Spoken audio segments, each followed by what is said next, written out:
नमस्कार दोस्तों, मेरा नाम है विजय कुमार गिरी और मैं आप लोगों का एक बार फिर से स्वागत करता हूं अपने यूट्यूब चैनल जिसका नाम है सुगा क्लासेस फॉर एग्रीकल्चर। दोस्तों, आज की वीडियो में हम बात करने वाले हैं एक कम्पिटिटिव बुक ऑफ एग्रीकल्चर जिसको निकोलस फुंडर जी ने लिखा है। आज हम लोग उसका 152वां लेक्चर पढ़ने वाले हैं। इसमें हम क्या पढ़ेंगे? प्लांट ब्रीडिंग और जेनेटिक्स में एक चैप्टर है और एक टॉपिक है, बहुत इंपॉर्टेंट टॉपिक। उस टॉपिक का नाम है सेल, बोले तो कोशिका। तो आज हम लोग पढ़ने वाले हैं कोशिका के बारे में। कोशिका किस तरीके से काम करती है, कोशिका क्या होती है, और कोशिका के अंदर कौन कौन से चीजें पाई जाती हैं, कौन कौन से ऑर्गेनल्स होते हैं और उनका क्या क्या फंक्शन होता है, इसके बारे में समझेंगे। इसके साथ साथ हम लोग समझेंगे कि जो मेंडल ने जो जेनेटिक्स के कुछ प्रिंसिपल्स दिए थे, यानी कि जब मेंडल ने बताया था कि जब कोई एक संतान उत्पन्न होता है तो वो किस तरीके से उत्पन्न होता है, वो किस तरीके से आता है। तो मेंडल की जो थ्योरी थी, उसकी थ्योरी से पहले ढेर सारी थ्योरीज और भी आई थी, जैसे pangenesis theory, epigenesis theory, germ plasm theory. ढेर सारी थ्योरीज थी। उन सभी थ्योरीज के बारे में बात करेंगे कि धीरे धीरे कैसे कैसे लोगों ने अलग अलग तरीके की थ्योरीज दी और जिनकी वजह से धीरे धीरे आगे चलकर जो हमारा मॉडर्न जो थ्योरी है जेनेटिक्स की, वो संकल्पना में आई। तो चलिए इसके बारे में डिटेल में समझेंगे। उससे पहले मैं आप लोगों को बता दूं कि अगर आप लोग बीएससी एग्रीकल्चर कर रहे हो तो आप ये यहाँ पर जो 8 सब्जेक्ट लिखे गए हैं, ये 8 सब्जेक्ट आप लोग जरूर पढ़ रहे होंगे। अगर आप चाहते हैं कि ये 8 सब्जेक्ट आपको डिटेल में पढ़ने को मिल जाए, तो आपको क्या करना है कि इस क्यूआर कोड को स्कैन करना है और स्कैन करने के बाद आपको 500 रुपये का पेमेंट करना है। 500 रुपये का जब आप पेमेंट कर दोगे, उसके बाद फिर आपको क्या करना है कि आप अपने टेलीग्राम पर जाओगे और टेलीग्राम पर जाकर सर्च करना है आपको @विजय कुमार गिरी 945। जिस तरीके से लिखा है बिल्कुल ऐसे लिखना। और लिखने के बाद जब आपको एक कॉन्टेक्ट मिलेगा, तो वहां पर आपको अपना स्क्रीनशॉट भेज देना है जो आपने पेमेंट किया है। और इसके साथ साथ आप अपना मोबाइल नंबर सेंड कर दो, जिस मोबाइल नंबर से आप टेलीग्राम चलाते हो। इसके बाद जो ये बीएससी एग्रीकल्चर फर्स्ट सेमेस्टर का जो सिलेबस है 8 कोर्सेज का, ये आपको प्रोवाइड करा दिया जाएगा। ये आपको फंडामेंटल क्लियर करने में बहुत अच्छा रहेगा और इसके साथ साथ जब आप फ्यूचर में कॉम्पिटेटिव एग्जाम के लिए तैयारी करोगे, तो उसमें भी काफी ज्यादा इंपॉर्टेंट रोल प्ले करने वाला है। चलिए अपने टॉपिक पर वापस आते हैं। सबसे पहले शुरू करते हैं, बात करेंगे प्री मेंडेलियन हेरिडिटी थ्योरीज। कहने का मतलब कि जो हेरिडिटी की जो थ्योरी थी, यानी कि जो वंशानुगत जो चीजें चलती रहती हैं, उसके बारे में जो मेंडल से पहले लोगों की थ्योरी थी, वो क्या कहती थी। बात समझना ध्यान से। जैसे मान लो कि ये है हमारा पेरेंट जनरेशन, ठीक। पेरेंट जनरेशन के बाद आती है हमारा F1 जनरेशन। F1 जनरेशन के बाद आता है F2 जनरेशन। F2 जनरेशन के बाद F3 जनरेशन आता है। फिर उसके बाद फिर क्या आता है हमारा F4 जनरेशन आता है। तो ये जो जनरेशन आ रही है, एक एक पे एक जनरेशन जो आई जा रही है, इसमें कुछ करेक्टरिस्टिक्स होते हैं जो यहाँ से यहाँ आते हैं, फिर यहाँ से यहाँ आते हैं, फिर यहाँ से यहाँ आ जाएंगे, फिर यहाँ से यहाँ। यानी कि वंश दर वंश ये चीजें, कुछ ऐसे करेक्टरिस्टिक्स होते हैं जो चलते रहते हैं। तो उनको हम बोलते हैं हेरिडिटी। हेरिडिटी के ही ढेर सारे प्रिंसिपल्स दिए गए थे। मेंडल ने जो नियम दिया था, उससे पहले हेरिडिटी के ढेर सारे प्रिंसिपल्स दिए गए थे। उसमें ये सभी थ्योरीज थी। वैसे थी तो ढेर सारी थ्योरीज, लेकिन इस बुक में केवल इन्हीं 5 थ्योरीज के बारे में लिखा गया है। बाद में फिर धीरे धीरे जाके स्टार्ट हुआ कि मेंडल वाली जो थ्योरी है, ये सबसे अच्छी थ्योरी है और एक यूनिवर्सल थ्योरी है जिसको सभी लोगों ने बाद में चलकर अडॉप्ट किया। इन सभी थ्योरीज के बारे में अभी अभी हम डिटेल में बात करेंगे। इसके साथ साथ हम बात कर रहे हैं organism use in genetics. Genetics में कौन कौन से ऑर्गेनिज्म यूज होते हैं। तो एक तो होता है इकानोक्लोवा कोली, और इसके साथ साथ एक फंजाई होता है जिसको हम बोलते हैं न्यूरोस्पोरा क्रासा। और एक इंसेक्ट होता है जिसको हम बोलते हैं ड्रोसोफिला मिलोनजेस्टर। इसके साथ मिलोनजेस्टर होता है। और एक होता है प्लांट जिसमें हम मेज और पी। ये सभी जेनेटिक जो हमारे रिसर्चेज हुई थी, ध्यान से समझना, ये लोगों ने जो थ्योरी दी थी, या इसके साथ साथ जो ढेर सारी जेनेटिक्स में रिसर्चेज हुई हैं, वो सभी रिसर्चेज इन्हीं लोगों पर हुई हैं। जैसे प्लांट में हम बात करें तो मेज और पी में जो मेंडल ने किया था, ये मेंडल ने सबसे पहली बार इसी मटर पर ही पहली बार इन्होंने रिसर्च किया था। तो इन्होंने अपनी 3 प्रिंसिपल्स, अपनी 3 थ्योरीज दी थी। इन्हीं के बारे में यहाँ पर बात हो रही है। तो आगे बढ़ते हैं, सबसे पहले डिटेल में समझते हैं जो हमारी सबसे पहली थ्योरी थी, जिसको हम बोलते हैं थ्योरी ऑफ इपिजेनेसिस, जिसको वोल्फ ने दिया था 1938 1930 1738 और 94, इतने दिन तक ये जीवित रहे थे। तो इन्होंने अपनी एक थ्योरी दी थी जिनका नाम था Wolff, proposed by Caspar Friedrich Wolff, इनका पूरा नाम था। The theory of epigenesis suggest that an organism develops from an undifferentiated mass and gradually form complex structures. This oppose the earlier performance theory. ध्यान से समझना, ये जो थ्योरी ऑफ एपिजेनेसिस है, इसमें कहा जाता है कि जब कोई भी संतान उत्पन्न होता है, यानी कि पहले पेरेंट से जो F1 जनरेशन आती है, यानी कि पिता से जो अगली संतान पैदा होती है, माता पिता से जो अगली संतान ये पैदा हो रही है, वो कैसे पैदा होती है? वो माता के और पिता के पास से एक अनडिफरेंशिएटेड मास आता है। ध्यान से समझना इसको, अनडिफरेंशिएटेड मास आता है, यानी कि एक ऐसा मास आता है, मास का मतलब यहाँ हो रही है एक ऐसी चीज आ रही है, कोई एक सब्सटेंस की बात हो रही है, कुछ ऐसी चीजों की बात हो रही है, जैसे स्पर्म की, ऐसे समझ लो स्पर्म और एग की बात हो रही है। तो इनका ये मानना था, जो थ्योरी ऑफ एपिजेनेसिस है, इसमें ये कहा जाता था कि माता से और पिता से कुछ ऐसे अनडिफरेंशिएटेड मास आते हैं जिनको हम और छोटे टुकड़ों में काट नहीं सकते। फिर बाद में वो क्या होते हैं, धीरे धीरे करके एक कॉम्प्लेक्स स्ट्रक्चर बना लेते हैं, और वही कॉम्प्लेक्स स्ट्रक्चर आगे चलकर एक पूरा का पूरा नया जीव बन के तैयार हो जाता है। ये सबसे पहले थ्योरी ऑफ एपिजेनेसिस दी गई थी। इसके बाद दूसरी थ्योरी आई, और इससे पहले जो थ्योरी ऑफ एपिजेनेसिस थी, इस थ्योरी से पहले एक थ्योरी चला करती थी जिसको हम बोलते हैं परफॉर्मेशन थ्योरी। ठीक, तो परफॉर्मेशन थ्योरी जो कहती थी, वो कहती थी कि जो ह्यूमन के एग और स्पर्म जो होते हैं, इनमें एक मिनिएचर कॉपी होती है। ध्यान से समझना, जैसे मान लो कि कोई यहाँ पर एक 5 फुट का आदमी है, ठीक, ये 5 फीट का आदमी है।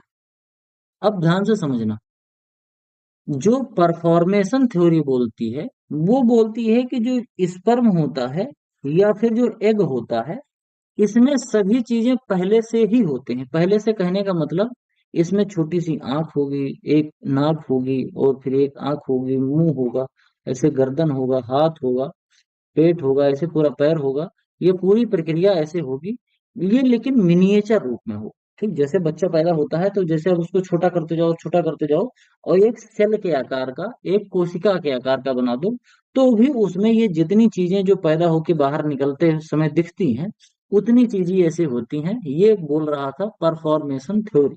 लेकिन अगर एग्जैक्टली हम देखें तो परफॉर्मेशन थ्योरी जो है वो गलत है। क्यों? क्योंकि जो एग होता है और स्पर्म होता है, उसमें इस तरीके की कोई चीजें नहीं होती। ना तो उसमें आंख होगी, ना उसमें दांत होगा, ना उसमें और भी चीजें होंगी। उसमें पैर भी नहीं होता, पेट भी नहीं होता, यकृत नहीं होता, दिल नहीं होता, बहुत चीजें उसमें ऐसी नहीं होती हैं। तो परफॉर्मेशन थ्योरी गलत हो गई। परफॉर्मेशन थ्योरी के बाद फिर ये थ्योरी ऑफ एपिजेनेसिस आया, जिसमें बोला गया कि अनडिफरेंशिएटेड जो मास होता है, यही आगे चलकर एक कॉम्प्लेक्स स्ट्रक्चर बना लेता है, जो कि आगे चलकर एक नया जीव बन जाता है। फिर ये वुल्फ का जो काम था, ये led the foundation for the modern embryology. इन्होंने एम्ब्रायोलॉजी का फाउंडेशन दिया था, क्योंकि इनका मानना था कि एक छोटा सा एम्ब्रायो होता है, और उसी एम्ब्रायो से फिर आगे चलकर एक कॉम्प्लेक्स स्ट्रक्चर बन जाता है। emphasizing that development involve the gradual emergence of new structure। धीरे धीरे चल के आगे एक नया स्ट्रक्चर बनाता है, ये थ्योरी ऑफ एपिजेनेसिस बोला करता था। इससे पहले परफॉर्मेशन थ्योरी हुआ करती थी। तो ये दो थ्योरी आपकी कंप्लीट हुई। अगली जो थ्योरी है, वो है थ्योरी ऑफ एक्वायर्ड कैरेक्टरिस्टिक्स। अगर इसकी हम बात करें तो जो लैमार्क का आपने नाम सुना होगा, आपने हाई स्कूल या इंटर में पढ़ा होगा लैमार्क। लैमार्क की एक थ्योरी थी, 1744 में दिया गया था। Jean Baptiste Lamarck propose that traits acquired during an organism life could be passed on its offspring. For example, he suggested that giraffe developed long neck because they stretches to reach high branches, and this acquired traits was inherited by the next generation। कहने का मतलब इनका ये है कि जैसे कोई, मान लो कि कोई एक, इनका कहने का मतलब है कि अगर कोई पेरेंट है, माता पिता है, उसकी अगर कोई एक F1 जनरेशन आती है, तो अगर माता पिता दोनों पहलवान होंगे, क्या होंगे, पहलवान होंगे, उनकी बॉडी मस्कुलर होगी, तो जो ये पैदा होगा ये भी बहुत मस्कुलर हो जाएगा। ठीक, ये माना जाता था। जैसे एग्जाम्पल इसमें जो दिया गया है कि एक जो जिराफ होता है वो पौधे की पत्तियों को खाने के लिए अपनी गर्दन को हमेशा खींचता रहता है। वो चाहता है कि हम दूर से दूर, ऊपर से ऊपर पत्तियां पाएं और ऊपर से मुलायम पत्तियां खाएं। तो क्योंकि जिराफ अपनी गर्दन को खींचता रहता है, तो ये हैबिट जो होती है वो उसके जो बच्चे होते हैं उसके बच्चे में भी चले जाते हैं, और धीरे धीरे करके जिराफ की गर्दन ऐसे लंबी हो गई। ये थ्योरी थी, थ्योरी ऑफ एक्वायर्ड कैरेक्टरिस्टिक्स। कहने का मतलब ये है कि अगर हम बार बार अपनी दाढ़ी को साफ करते रहेंगे, जो हमारी ब्रेड्स आते हैं, बियर्ड्स आती हैं, अगर इसको हम बार बार साफ करते रहेंगे तो आने वाले जनरेशन में हमारी दाढ़ी नहीं होगी। इस टाइप की ये थ्योरी हुआ करती थी, जिसको हम लेमार्क की थ्योरी बोलते हैं।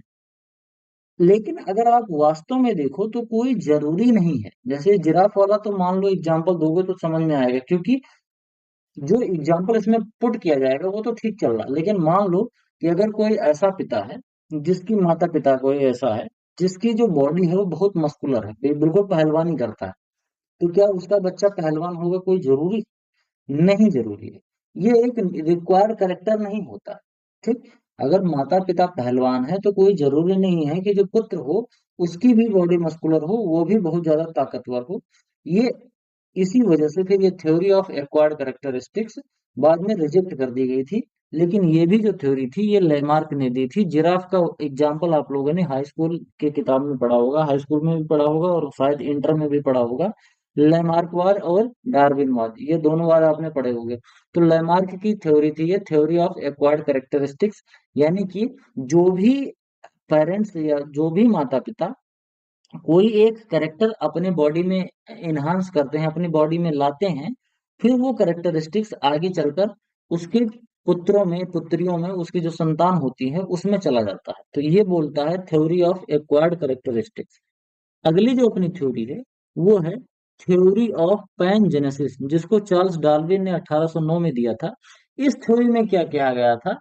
Charles Darwin proposed pangenesis to explain heredity, heredity को एक्सप्लेन करने के लिए, यानी कि जो वंशानुगत जो करेक्टर होते हैं, माता पिता से पुत्र में, पुत्र से फिर उसके पुत्र में, उसके पुत्र से उसके पुत्र में, ऐसे संतानों में जो ट्रांसफर होते रहते हैं उसी को हम हेरिडिटी बोलते हैं।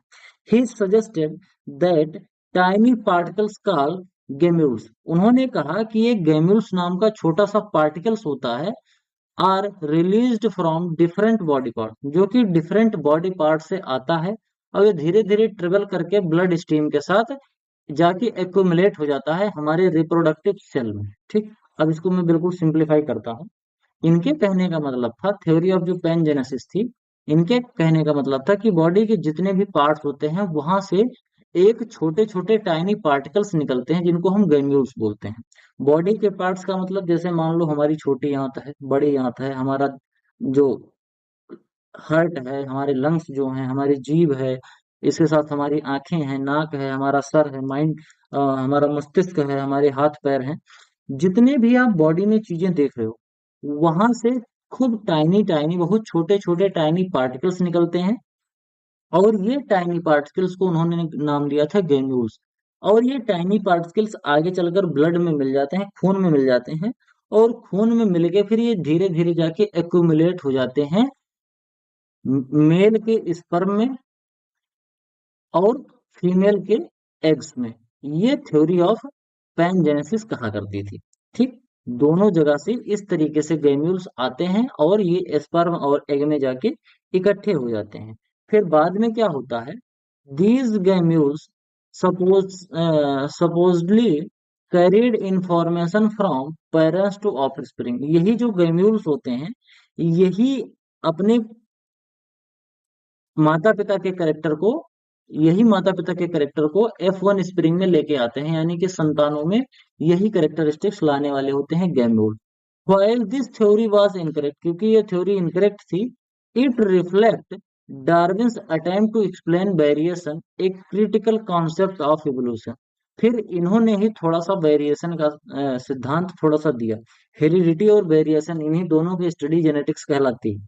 अब ध्यान से समझना, जो ये कॉन्सेप्ट, जो ये थ्योरी दी गई थी कि आदमी का जो बॉडी पार्ट्स होता है, उसके हर बॉडी पार्ट्स से टाइनी पार्टिकल्स, जिसको हम गेम्यूल्स बोलते हैं, वो बॉडी के ब्लड स्ट्रीम में आके मिल जाते हैं, खून में मिल जाएंगे, और फिर वो खून एक्यूमुलेट हो जाएगा हमारे रिप्रोडक्टिव जगह पर, ठीक, यानी कि एग में या फिर स्पर्म में। लेकिन ये थ्योरी बिल्कुल ही गलत है। क्यों? क्योंकि हमारे जो खून होता है, अभी आप ध्यान से सुनोगे तो जब आप कभी भी पढ़ोगे तो आपको पता चलेगा कि इतने खून से फिर इतना स्पर्म बनता है। इस टाइप के जो पुराने थ्योरीज हैं, वैसे पुराने जो लोग हैं वो बोलते हैं कि इतने बूंद खून से इतना रक्त बनता है। इस टाइप की थ्योरीज लोगों के दिमाग में ऐसे पहले सबकॉन्शियसली चलता था। तो ये यही थ्योरी थी, थ्योरी ऑफ पैनजेनेसिस। ठीक। जो एक कहावत कही गई है ना, मैंने अपने तुमको माता पिता ने अपने खून से तुम्हें सींचा है, तो वो खून में ही ये ब्लड स्ट्रीम में मिलके गेम्यूल्स आते रहते थे, वो वाली कहावत यहीं से निकली होगी, ऐसा मेरा अनुमान है। तो थ्योरी ऑफ पैनजेनेसिस आई होप आपको अच्छे से समझ में आया होगा। इसको किसने दिया था? चार्ल्स डार्विन ने दिया था। आगे बात करते हैं जर्म प्लाज्म थ्योरी। ठीक। जर्म प्लाज्म थ्योरी जिसको दिया था, वाइजमैन ने दिया था, 1889 में दिया था, अगस्त वाइजमैन। इन्होंने जर्म प्लाज्म थ्योरी दी थी, जिसको कहते हैं reflected Lamarck's idea of acquired inheritance. यही रिफ्लेक्टेड किया था। He propose that multicellular organism contain two type of cell, germ cell जिसको हम स्पर्म और एग बोलते हैं, which carry genetic material to offspring, and somatic cell which make up the body. He demonstrated that changes in somatic cell does not affect heredity established in foundation of modern genetics। ध्यान से समझना, ये जो germ plasm theory है, इस theory में बोला गया था कि जितने भी कॉम्प्लेक्स स्ट्रक्चर के जो मल्टी सेलुलर ऑर्गेनिज्म होते हैं, यानी कि जो बड़े बड़े ऑर्गेनिज्म होते हैं, इनकी बॉडी में दो तरीके की सेल्स पाई जाती हैं। एक तो सेल होती है जर्म सेल, और दूसरी होती है हमारी सोमेटिक सेल। ठीक। अब ध्यान से समझना, ये जो जर्म सेल होती है वो क्या बनाती है? स्पर्म और एग बनाती है। और यही हमारा क्या कहलाता है? यही जेनेटिक मटेरियल को पिता माता पिता से पुत्र में या फिर अगली संतान में लेके जाता है। ठीक। और जो दूसरी सोमेटिक सेल होती है, इससे बॉडी बनी होती है। ध्यान से समझना, ह्यूमन की बॉडी को दो सेल में इन्होंने डिवाइड कर दिया, टू टाइप की सेल। एक तो जर्म सेल, जिस जो क्या होता है, जो जेनेटिक मटेरियल को लेके जाता है, और दूसरा सोमेटिक सेल, जो कि बॉडी के और पार्ट्स को बनाता है। इसको उन्होंने सिद्ध करने के लिए क्या किया? इसको सिद्ध करने के लिए उन्होंने किया कि चूहा लिया। अब इसमें दो चीजें हुई। चूहा लेके ये लैमार्क का जो सिद्धांत था कि अगर माता पिता बार बार बार बार दाढ़ी साफ करता रहेगा तो उसके पुत्रों में नहीं होगा। या जिराफ अपनी गर्दन ऊंची करता रहता है तो बच्चों की गर्दन ऊंची हो जाती है, पहलवान का लड़का पहलवान होगा। लैमार्क की जो थ्योरी थी, उसी थ्योरी को उन्होंने डिबंक करने की कोशिश की, थोड़ा सा उसमें और एडिशन किया। इन्होंने कहा कि दो दो तरीके की सेल होती है।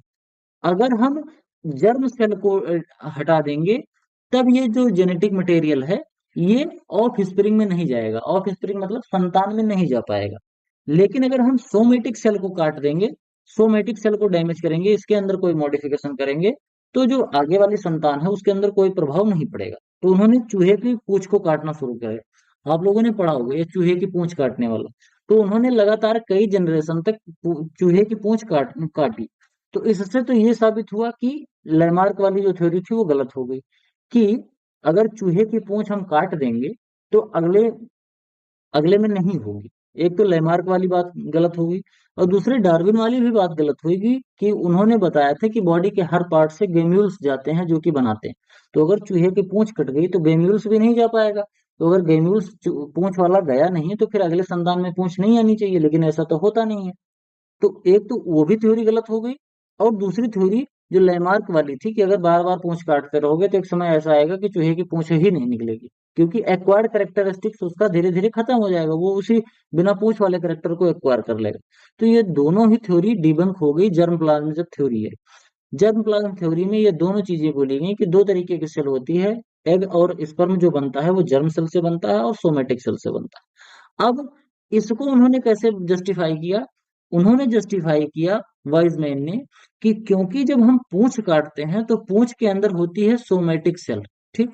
पूंछ के अंदर सोमेटिक सेल होती है, तो जब हम पूंछ को काट देते हैं, सोमेटिक सेल वाले चीज को काट देते हैं, तो उससे जो जर्म सेल होती है उसके ऊपर कोई प्रभाव नहीं पड़ता है। तो वो जर्म सेल के अंदर पूंछ वाले करेक्टरिस्टिक्स पड़े रहते हैं, और जब ये आगे जाते हैं तो यही आगे चलकर फिर अगली ऑफस्प्रिंग बना लेते हैं और उसमें पूंछ आ जाती है। तो ये जर्म प्लाज्म वाली थ्योरी थी। फिर आगे आई अपनी modern theory, chromosomal theory of inheritance. इन्होंने ही सबसे अंत में जाके बताया कि जो भी करेक्टरिस्टिक्स किसी माता पिता से उसके संतान में जाते हैं, ये सभी चीजें केवल और केवल क्रोमोसोम पर ही होता है। क्रोमोसोम पर जीन होते हैं, उन्हीं जीन में ढेर सारे करेक्टरिस्टिक्स होते हैं जो कि एक माता पिता से दूसरे अगले उसके संतान में जाते हैं। तो ये क्रोमोसोमल थ्योरी ऑफ इनहेरिटेंस, जिसको दिया था सटन और बावेरी ने 1903 में दिया था। ठीक, मेंडल का जो नियम आया था 1900 में, उसके बाद मेंडल की थ्योरी के बाद फिर ये क्रोमोसोमल थ्योरी आई थी, बावेरी और सटन ने इसको दिया था। Walter Sutton and Theodore Barberi independently formulated that chromosomal theory of inheritance, which link Mendelian genetics with chromosome. They propose that genes are located on chromosome and that inheritance follow the movement of chromosome during meiosis. ये meiosis की वजह से जो n होता है, वो 2n जो होता है वो n में बदल जाता है पिता का भी, और माता का भी जो 2n होता है वो n में कन्वर्ट हो जाता है। फिर माता का n और पिता का n दोनों मिलकर 2n बन जाता है, और अगली संतान आ जाती है जिसमें 50% करेक्टरिस्टिक्स पिता के और 50% करेक्टरिस्टिक्स माता के होते हैं। ये क्रोमोसोमल थ्योरी ऑफ इनहेरिटेंस है, जो कि ये मॉडर्न में चल रही है। ये सभी चीजें मियोसिस जो सेल डिवीजन होता है इसमें होता है। ये 2n से फिर n में कन्वर्ट होता है, फिर n दोनों मिलकर 2n बनाते हैं। इस तरीके से पूरा करेक्टरिस्टिक्स बनता है। This theory provide the cytological basis of Mendel's law and led to the development of modern genetics. इसी के बाद फिर धीरे धीरे ये मॉडर्न जेनेटिक्स बनी। अब इसमें साइटोलॉजिकल बेसिस दिया गया, देखो ध्यान से समझना। इससे पहले जितने भी बेसिक थे वो सभी चीजें ढेर सारी कोशिकाओं को एक साथ मिला के बात कर रहा था। कोई तो बोल रहा था कि गेम्यूल से आता है, कोई कह रहा था कि एक्वायर करेक्टर से आता है, कोई पैन जेनेसिस वाली थ्योरी दे रहा था, कोई एपिजेनेसिस वाली थ्योरी दे रहा था, कोई परफॉर्मेंस वाली थ्योरी दे रहा था। अलग अलग थ्योरी दे रहे थे, लेकिन सेल के नीचे, सेल से और माइन्यूट स्तर पर कोई नहीं गया था। जब क्रोमोसोमल थ्योरी आई तो ये साइटोलॉजिकल बेसिस पर चला गया, यानी कि कोशिका के बिल्कुल निचले स्तर पर चला गया, कि कोशिका के अंदर एक न्यूक्लियस होता है, न्यूक्लियस के अंदर क्रोमोसोम होते हैं। तो वहां पर जब बात पहुंची तब हम लोग क्रोमोसोम से जीन पर पहुंच पाए, और तब ये theory I, chromosomal theory of inheritance, जो कि आज मॉडर्न जेनेटिक्स में यूज हो रही है। यही एक थ्योरी काम की है। लेकिन पुरानी वाली जितनी भी थ्योरीज थी उन्होंने रास्ता बताया। जैसे गांव में पहले बार पगडंडी जाती है, फिर उसके बाद वहां कच्ची सड़क जाती है, फिर वहां खड़ंजा लग जाता है, फिर वहां, फिर उसके बाद फिर डामर रोड बनता है, फिर नेशनल हाईवे बन जाता है। तो लेकिन पगडंडी जरूरी थी, तभी आगे चलकर वहां चीजें बनी। तो जो पीछे वाली थ्योरीज थी, धीरे धीरे धीरे आदमी ने अपना विवेक लगाया और पढ़ते पढ़ते पढ़ते पढ़ाते आगे बढ़ते बढ़ते ये मॉडर्न जो थ्योरी थी हमारी, ये मॉडर्न थ्योरी आके प्रकट हुई। अब हम आगे बात करेंगे सेल के बारे में। ठीक, सेल का नाम होता है, सेल को हिंदी में कहते हैं कोशिका। इसी कोशिका से कोई, चाहे एक कोशिकीय आदमी हो, चाहे बहुकोशिकीय आदमी हो, चाहे छोटे से छोटा बैक्टीरिया हो, चाहे कोई बड़े से बड़ा ब्लू व्हेल हो, डायनासोर हो, सभी की जो फंक्शनल यूनिट होती है वो सेल होती है। सेल की अगर हम बात करेंगे तो हमको दो चीजें बहुत इंपॉर्टेंट देखने को मिलती है। Cell is the structural and fundamental या functional unit of all living organism. ये दो चीज लिखता है, फंक्शनल एंड स्ट्रक्चरल यूनिट होती है। ध्यान से समझना, जैसे जो घर बनता है, चाहे आप एक मंजिला मकान बनाओ, चाहे छोटा सा घरौंदा बनाओ, चाहे मल्टी स्टोरेज बिल्डिंग, बुर्ज खलीफा जैसी बना दो, कितनी भी बड़ी बिल्डिंग बना दो, लेकिन उसका जो सबसे छोटा स्ट्रक्चरल या फिर फंक्शनल जो यूनिट होगा वो ईंट होगी। ईंट से ही बना है सब चीज। उसी तरीके से ये सेल होता है, कोशिका से ही सब बना है। ये अलग बात है कि जो छोटे ऑर्गेनिज्म होते हैं उनके अंदर कम कोशिकाएं होती हैं, और जितने ही बड़ा ऑर्गेनिज्म होता जाएगा, जीव जितना बड़ा होता जाएगा, उसके अंदर कोशिकाएं उतनी ही ज्यादा बढ़ती जाएंगी। तो ये क्या होता है, एक स्ट्रक्चरल और फंक्शनल यूनिट होती है जितने भी लिविंग ऑर्गेनिज्म होते हैं। सेल उनका सबका स्ट्रक्चर और फंक्शनल यूनिट होता है, केवल एक को छोड़कर, वायरस को छोड़कर। वायरस क्योंकि कई बार ये मुर्दा की तरह, निर्जीव की तरह बिहेव करता है, और कई बार ये सजीव के तरीके से बिहेव करता है, तो इस वजह से इसकी जो बात है वो बहुत अच्छी, उसमें जो सेल है इसका कॉन्सेप्ट या स्ट्रक्चर और फंक्शनल वाला ये काम नहीं करता। अगर हम सेल की साइज की बात करें, तो जो सबसे स्मॉलेस्ट साइज है वो 0.2 से लेके 5 माइक्रोन तक है, यानी कि 10⁻⁻6 metre. 10⁻⁻6 metre equals to 1 micron, इतना होता है। इसमें से भी जब 1 माइक्रोन को भी 5 से डिवाइड करेंगे तो 0.2 आएगा, और इतना। अब आप अंदाजा लगा सकते हो कि कितना छोटा। सबसे छोटी जो सेल देखने को मिली है वो इतनी बड़ी मिली है बैक्टीरिया में, और जो सबसे बड़ी जो सेल देखने को मिली है वो मिली है लगभग 75 मिलीमीटर की, जो कि शुतुरमुर्ग के अंडे के केस होता है, जो केस ऑफ शुतुरमुर्ग का अंडा। शुतुरमुर्ग का जो अंडा होता है, समझ रहे हो, यानी कि अंडे का जो कवरिंग होती है वो एक ही कोशिका की बनी होती है, जो कि इतनी बड़ी सी होती है। ठीक। बात करेंगे सेल स्ट्रक्चर की, सेल के अंदर कौन कौन सी चीजें पाई जाती हैं। तो सेल के अंदर सबसे पहले तो पाया जाता है सेल वॉल, जिसको हम कोशिका भित्ति बोलते हैं हिंदी में। इसके साथ साथ इसमें तमाम तरीके के माइक्रोट्यूब्यूल्स पाए जाते हैं। साइटोप्लाज्म होता है, गोल्जी कॉम्प्लेक्स होता है, राइबोसोम्स होते हैं। इसके साथ साथ एंडोप्लाज्मिक रेटिकुलम होता है, न्यूक्लियस होता है, माइटोकॉन्ड्रिया होता है, और न्यूक्लियोलस होता है, लाइसोसोम्स होते हैं। ये तमाम चीजें इसमें पाई जाती है कोशिका के अंदर। धीरे धीरे आगे चलकर हम पढ़ेंगे कि ये माइटोकॉन्ड्रिया क्या होता है, लाइसोसोम्स क्या होता है, ये गाल्जी बॉडी क्या होता है, एंडोप्लाज्मिक रेटिकुलम क्या होता है, गाल्जी बॉडी क्या होती है।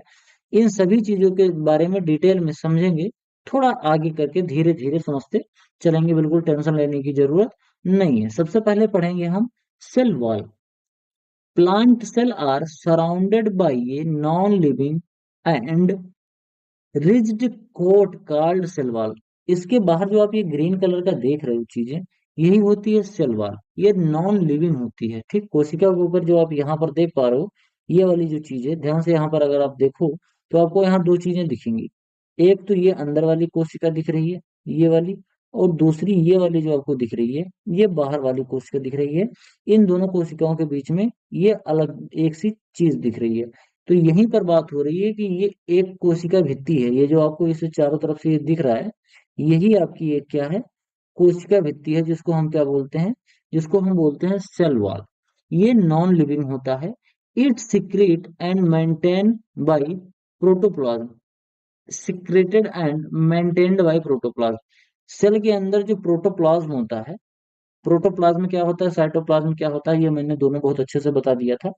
तो प्रोटोप्लाज्म से जो सिक्रीशन निकलता है, वही सिक्रीशन धीरे धीरे चल के क्या बन जाता है, सेल वॉल बन जाती है। जैसे हमारी बॉडी में चमड़ी बनती रहती है, उसी तरीके से सेल के अंदर सेल वॉल बनती रहती है। The main function of cell wall are to provide plant cell a definite shape, definite shape, mechanical support and strength to tissue and organ. ध्यान से समझना। घर के अंदर जो दीवार का काम होता है, वही काम कोशिका के अंदर कोशिका सेल वॉल का होता है। जैसे जब कोशिका एक सेल वॉल से घिरी होती है तो उसको एक डेफिनेट शेप मिल जाता है, चाहे वो हेक्सागोनल शेप की हो जाए, चाहे वो रेक्टेंगुलर शेप की हो जाए, चाहे सर्कुलर शेप की हो जाए, चाहे फिर सिलेंड्रिकल शेप की हो जाए। अलग अलग तरीके की कोशिकाएं पाई जाती हैं अलग अलग जगह पर, तो एक प्रॉपर शेप मिल पाता है सेल वॉल की वजह से। इसके साथ साथ मैकेनिकल सपोर्ट मिल जाता है, यानी कि कोशिकाएं थोड़ी सी मजबूत हो जाती हैं, और कोशिका के अंदर एक स्ट्रेंथ मिल जाती है, जिसकी वजह से कोई टिश्यू हमारा है वो अच्छे से बन पाता है। जैसे हमारी जो मसल्स है, उनके अंदर जो मजबूती आती है, उन चीजों को मजबूत करने में भी जो कोशिका वॉल होती है, यानी सेल वॉल जो होती है, ये काफी ज्यादा महत्वपूर्ण होती है। अब सेल वॉल की अगर हम बात करें, तो सेल वॉल जो होता है, वो किसी भी कोशिका का जो सेल वॉल होता है उसके तीन पार्ट्स होते हैं। एक तो होता है मिडिल लैमिला, दूसरा होता है प्राइमरी सेल वॉल, और तीसरा होता है सेकेंडरी सेल वॉल। सबसे पहले मैं आप लोगों को बता दूं कि ये तीनों जगह होती कहाँ पर है। सबसे पहले तो हम बात करें तो मिडिल लैमिला की, तो आप देख पा रहे होंगे यहाँ पर ये इतनी चीज जो दिख रही है। जस्ट सेकंड, मैं इसको थोड़ा सा सही से बनाने का प्रयास करता हूँ। यहाँ पर आप देख पा रहे होंगे, यहाँ पर ये जो चीज है, यहाँ पर ये जो थोड़ी सी मोटी चीज दिख रही है, जिसपे मैं अभी पेन चला रहा हूँ, ये चीज क्या है, ये आपकी बिल्कुल मिडिल लैमिला है। ये बिल्कुल बीचों बीच में है। ठीक। दो कोशिकाओं के बीच की जगह है। यहाँ पर आप देख पा रहे होगे, तो ये चीज जो यहाँ है, एक तो ये वाली कोशिका की पहली भित्ति है, ये दूसरी वाली कोशिका की पहली भित्ति है। तो इन दोनों के बीच में जो थोड़ी सी जगह है, इसको हम बोलते हैं मिडिल लैमिला। इसके बाद फिर प्राइमरी सेल वाल आता है, उसके बाद सेकेंडरी सेल वाल आता है। अब आप ध्यान से अगर देखोगे तो आपको दिखेगा कि अंदर वाली अगर हम कोशिका की बात करें तो इसमें आपको दो लेयर दिख रही होगी।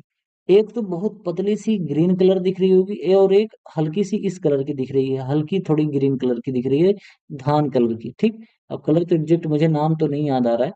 तो एक तो बहुत ज्यादा ग्रीन कलर की दिख रही है, और दूसरी थोड़ा कम ग्रीन कलर की दिख रही है। अगर हम इस लैमेला के अंदर की बात करें, यहाँ पर आपको दो चीजें दिख रही होंगी, एक प्राइमरी वाल होता है और एक सेकेंडरी सेल वाल होता है, ठीक। अब इनके बारे में पढ़ते हैं। जो मिडिल लैमेला होता है, the wall of immediate never cell are joined by middle lamella. This is composed mainly of pectin. Pectin से बना होता है, जो कि कैल्शियम और मैग्नीशियम के साल्ट से बना हुआ होता है, पेक्टिन बोले तो। मिडिल लैमेला जो होता है ये ज्यादातर पेक्टिन का बना होता है। इसके बाद आता है प्राइमरी सेल, और दूसरा आता है प्राइमरी सेल वाल, और दूसरा आता है secondary cell wall. Primary cell wall जो होता है, it is deposited after the formation of middle lamella. Middle lamella के जस्ट बाद, ध्यान से समझना, ये मिडिल लेमिला है। मिडिल लेमिले के बाद यहाँ पर एक हल्की सी, आप ऐसे देख पा रहे होंगे बीच में ये जो चीज दिख रही है इतनी, ये क्या है, यही सेकेंडरी सेल वाल है, जिसके अंदर लगभग 53% हेमीसेल्यूलोज होता है, और 30% के आसपास इसके अंदर सेलुलोज होता है। यही क्या करता है, cell is meristematic tissue, meristemic tissue content only primary cell wall. जो मेरिस्टेमेटिक जो टिश्यू होता है उसमें केवल प्राइमरी सेल वॉल होता है, सेकेंडरी सेल वॉल नहीं होता है, लेकिन ये भी किसी किसी प्लांट में होता है और सब में। तो ये जो प्राइमरी सेल वॉल होता है, ये 53% इसके अंदर हेमिसेलुलोज होता है, और इसके अंदर जो सेलुलोज होता है वो लगभग 30% होता है। इसके बाद अगर हम बात करें तो सेकेंडरी जो हमारी सेल वॉल होती है, it is the main inner most layer of wall. जो सेकेंडरी जो सेल वॉल होती है, ये बिल्कुल अंतिम लेयर होती है, बिल्कुल लास्ट वाली लेयर, जो आपको हल्की सी पतली पतली सी दिख रही होगी। आप अगर मैं आपको बता पाऊं तो यहाँ पर जो दिख रहा होगा, इसके बाद फिर सेल के अंदर जितनी चीजें होती हैं वो सभी फिर आगे चलकर अलग अलग स्ट्रक्चर बनाते हैं। जैसे फिर माइटोकॉन्ड्रिया हो जाएगा, उसके बाद न्यूक्लियस हो जाएगा, न्यूक्लियस हो जाएगा, लाइसोसोम्स हो जाएगा, गाल्जी बॉडी हो जाएगी। इसके साथ साथ फिर एंडोप्लाज्मिक रेटिकुलम हो जाएगा, साइटोप्लाज्म हो जाएगा, और माइक्रोट्यूबुल्स हो जाते हैं। फिर ढेर सारी चीजें इसके अंदर आ जाती हैं, साइटोप्लाज्म, प्रोटोप्लाज्म, ये सभी चीजें आती हैं। तो सेकेंडरी सेल वॉल के बाद ही सभी चीजें ये शुरू होती हैं। आगे बढ़ते हैं, जो हमारा अगला पॉइंट है वो है प्लाज्मा मेम्ब्रेन। प्लाज्मा मेम्ब्रेन और सेल मेम्ब्रेन, ध्यान से समझते हैं। इसके अंदर जो साइटोप्लाज्म जो भरा हुआ है, इसी की यहाँ पर बात हो रही है, ठीक? तो चलिए, इसके अंदर जो प्लाज्मा मेम्ब्रेन, मैं भी आगे बताता हूँ आपको। The membrane enclosing cytoplasm of a cell is known as plasmalemma और प्लाज्मा मेम्ब्रेन, जिसमें लिपिड 60% होता है और 40% इसके अंदर प्रोटीन होती है।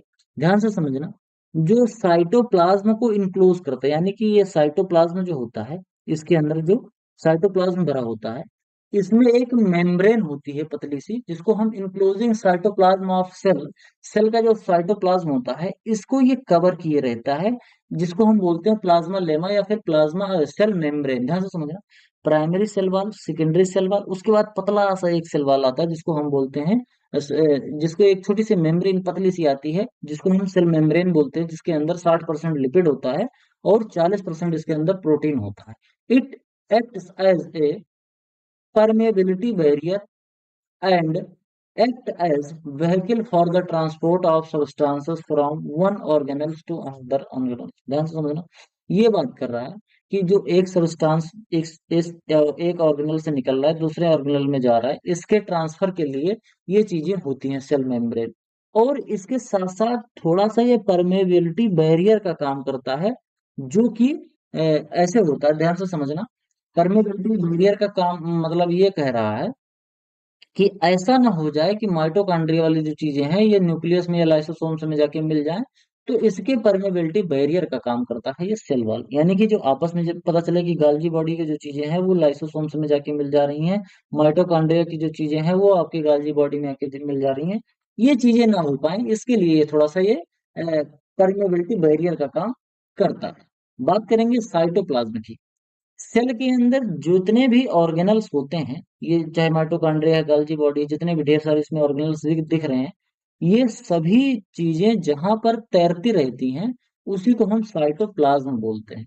The substance except nucleus, nucleus को छोड़कर, इसको अगर हम छोड़ दें और इसके अंदर की जो न्यूक्लियोलस है इसको छोड़ दें, बाकी जितनी चीजें हैं surrounded by the plasmalemma are called cytoplasm. ये प्लाज्मा लेमा से जिस जो सराउंडेड होते हैं उन्हीं को हम क्या बोलते हैं, साइटोप्लाज्म बोलते हैं। दिस में कंटेंट फॉलोइंग स्ट्रक्चर, साइटोप्लाज्म में अलग अलग स्ट्रक्चर होते हैं।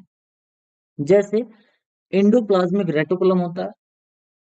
एंडोप्लाज्मिक रेटिकुलम की अगर हम बात करें तो ये अपना, ये है एंडोप्लाज्मिक रेटिकुलम, ये जो पाइप सी दिख रही है नली जैसी, इसी को बोलते हैं एंडोप्लाज्मिक रेटिकुलम। और एंडोप्लाज्मिक जो रेटिकुलम होता है ये दो तरीके का होता है, एक तो होता है स्मूथ एंडोप्लाज्मिक रेटिकुलम और एक होता है rough endoplasmic reticulum.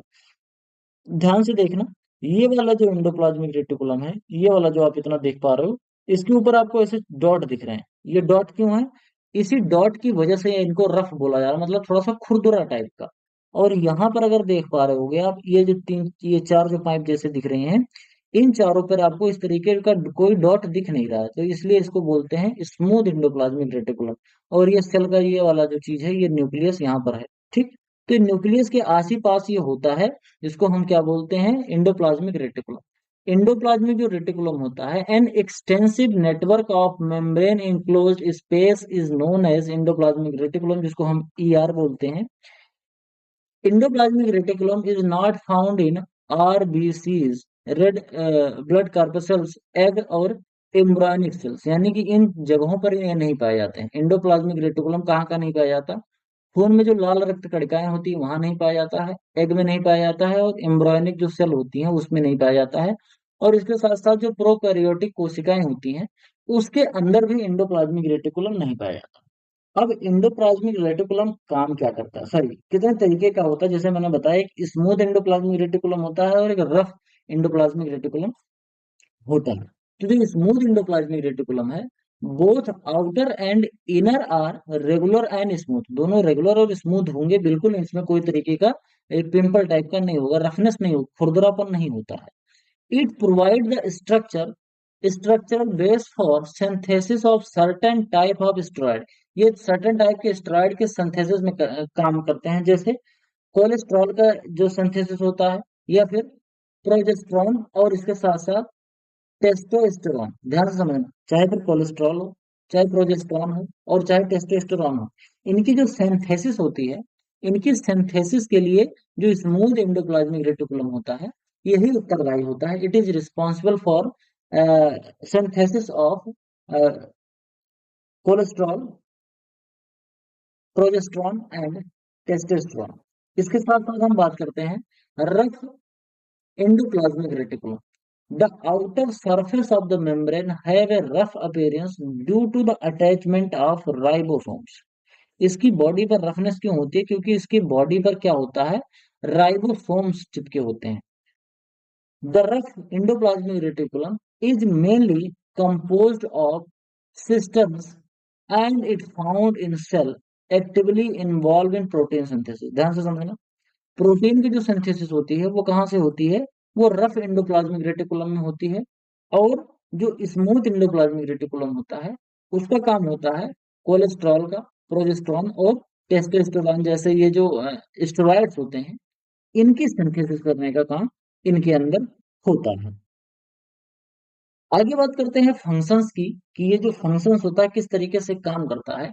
It provides the structural base for synthesis of protein, क्योंकि जो एंडोप्लाज्मिक रेटिकुलम है, जैसे मैंने बताया कि प्रोटीन के सिंथेसिस करता है, स्टेरॉइड के सिंथेसिस करता है, इसके साथ साथ provide chemical for support of material among all organelles. All जो और भी ऑर्गेनल्स होते हैं, इनके लिए क्या करता है ये, ट्रांसपोर्ट मटेरियल प्रोवाइड करना का, प्रोवाइड चैनल फॉर, एक चैनल प्रोवाइड करता है जिससे मटेरियल का ट्रांसपोर्ट हो पाए जो और दूसरे ऑर्गेनल्स हैं इनके आसपास, इनके बीच में।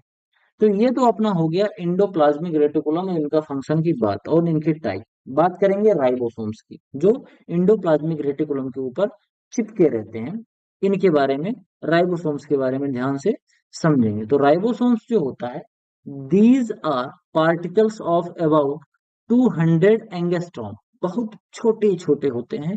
200 एंगस्ट्रॉम, जो माइक्रोन होता है उससे भी छोटा होता है, micron in diameter, and are composed of RNA and protein. ये आरएनए और प्रोटीन के बने होते हैं ribosomes. Ribosomes are synthesize and assembled in nucleolus. ये न्यूक्लियोलस में सिंथेसाइज होते हैं और असेंबल हो जाते हैं फिर ribosomes. Ribosomes are the site of protein synthesis. Protein synthesis की साइट होती है, ध्यान से समझना।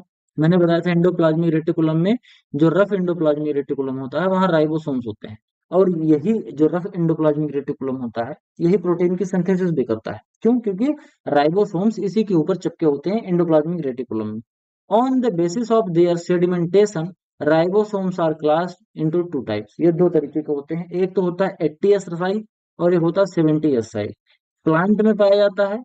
It dis dissociate into 60s and 40s।